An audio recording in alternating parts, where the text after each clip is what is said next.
Hi, my name is Clara Dewald, and I'm in Professor Swenson's BIOL 2114 lab class at Augusta Technical College.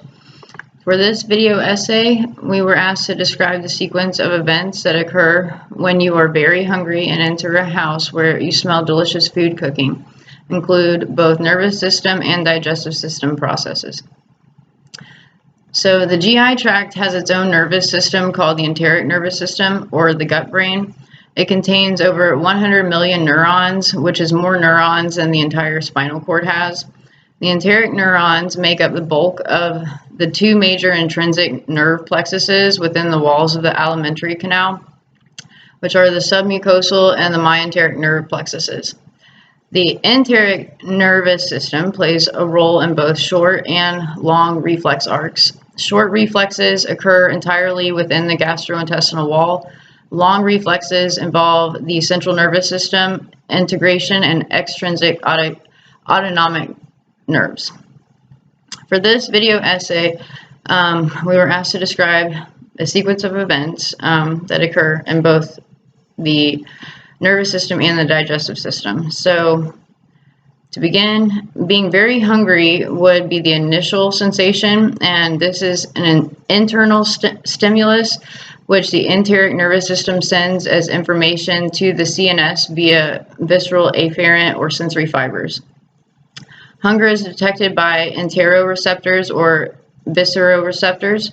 They respond to stimuli within the internal viscera and monitor a variety of stimuli, including chemical changes, tissue stretch, temperature, pain, discomfort, hunger, and thirst. These receptors propagate the signal to the CNS via the visceral afferents. The smell of delicious food is an external stimulus that only amplifies the internal stimulus of hunger. The appetizing odor is received by olfactory sensory receptors within the nasal cavity. The axons of the olfactory sensory neurons form the olfactory nerves that synapse to the overlying olfactory bulbs. There, the filaments of the olfactory nerves synapse with mitral cells, which are second-order neurons in the glomeruli. When the mitral cells are activated, impulses flow from the olfactory bulbs via the olfactory tracts to the piriform lobe of the olfactory cortex. From there, two major pathways take information to various parts of the brain. One pathway brings information to part of the frontal lobe where smells are consciously interpreted and identified. Only some of this information passes through to the thalamus, though. The other pathway flows to the hypothalamus, amygdaloid body, and other regions of the limbic system. There, emotional responses to odors are elicited.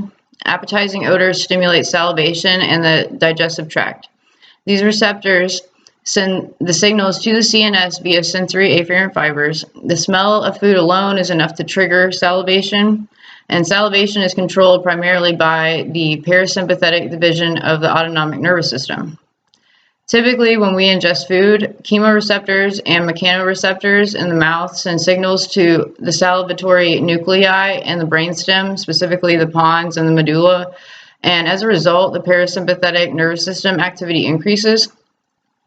Impulses sent via the facial and glossopharyngeal nerves dramatically increase the output of saliva, but in this case, it is just the smell of delicious food that triggers salivation.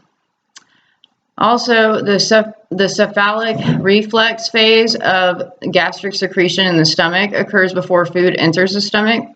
The smell of delicious food is received by the olfactory receptors, and the signal is sent to the cerebral cortex, which sends the signal to the hypothalamus and the medulla oblongata.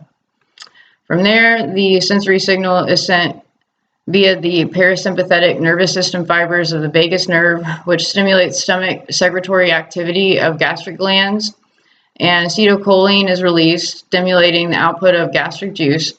Secretory activity of virtually all gastric glands increases. It is also important to note that the hypothalamus, particularly its arcuate nucleus, or the ARC, and two other areas, the lateral hypothalamic area, or the LHA, and the ventromedial nucleus, the VMN, release several peptides that influence feeding behavior. They're hunger-promoting neurons. The NYP stands for the neuropeptide Y / AGRP, which is the agouti-related peptide neurons of the arcuate nucleus. They release neuropeptide Y and agouti-related peptide, which enhance appetite by stimulating the neurons of the lateral hypothalamic area to release orexins.